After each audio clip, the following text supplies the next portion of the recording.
My parents told me good sons sacrifice everything, and for years I believed it. But the moment I refused, everything shifted, and the person I trusted least revealed their hand first.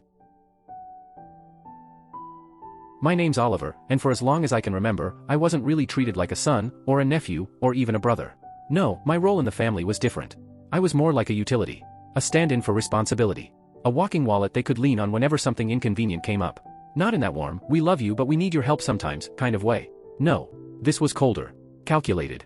Like they saw me as an asset to be managed, not a person to be loved. But before I get ahead of myself, let me paint the picture. I grew up in a house where appearances mattered more than honesty or care. My parents, let's call them Martin and Claudine, were obsessed with how the world saw them. They wanted to be admired, respected, the type of couple people whispered about at church or community events. What a generous, upstanding family. Behind closed doors though? It was a different story. They had endless praise and resources for my cousin, Isla, who, let me remind you, wasn't even their child, while acting like my achievements were some kind of inconvenience. Like my successes pulled attention away from where they thought it truly belonged, on her. And then there was my aunt, Miel, Isla's mother. She never once spoke to me like family.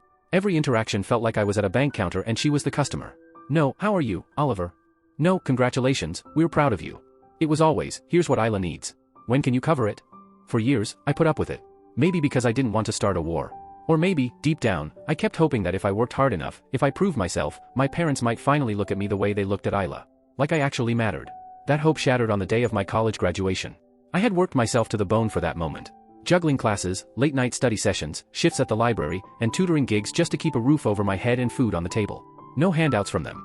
Not a cent. And somehow, I still managed to save a little. Nothing life-changing, but enough to remind me that I could stand on my own 2 feet. Graduation day was supposed to be my moment. I'd even been chosen as one of the student speakers, a huge honor. I'd practiced that speech 100 times, making sure to thank the people who truly carried me through, my professors, my friends, even my boss at the library.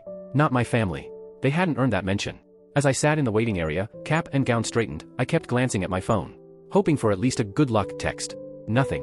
When it was finally my turn, I walked across the stage, shook hands, held that diploma high, and searched the audience. Families were on their feet, clapping, cheering, crying. And then, there it was. The row where my family was supposed to sit. Empty. Completely empty. My chest tightened, but I forced myself to smile. Maybe there was traffic. Maybe an emergency came up.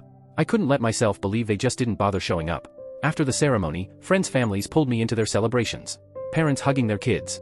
Siblings snapping photos. Restaurant tables already reserved.